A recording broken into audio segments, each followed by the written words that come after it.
Hello friends, ఒక చిన్న గ్రామంలో రమేష్ అనే వ్యక్తి. అతనిది చాలా పేద కుటుంబం. వాళ్ళ నాన్న ఒక వ్యవసాయ కూలి. రమేష్కి చదువు అంటే చాలా ఇష్టం.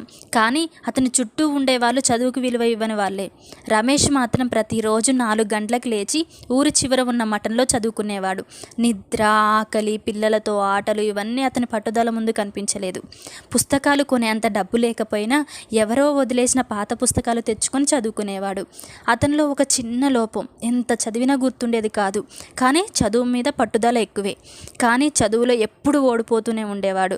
10వ తరగతిలో 2 సార్లు ఫెయిల్, ఇంటర్లో పాస్ మార్కులతో పాస్ అయ్యాడు అంతే. కాలం మారుతూ వచ్చింది. రమేష్ డిగ్రీ పూర్తి చేశాడు. మళ్ళీ ఐఏఎస్ ఫిలిమ్స్లో 3 సార్లు ఫెయిల్ అయ్యాడు. అప్పుడే సమాజం మాట్లాడింది, మీ పిల్లలకు నేర్పించుకుంటే చాలు, నీకెందుకయ్యా ఈ పెద్ద పెద్ద ఉద్యోగాలు. వాళ్ళ మాటలు తనని కిందకి లాగాయి. కానీ తన మనసులో, నా కల వెనక నా జీవితం ఉంది, నేను ఆగను అని చిరునవ్వుతో వదిలేశాడు.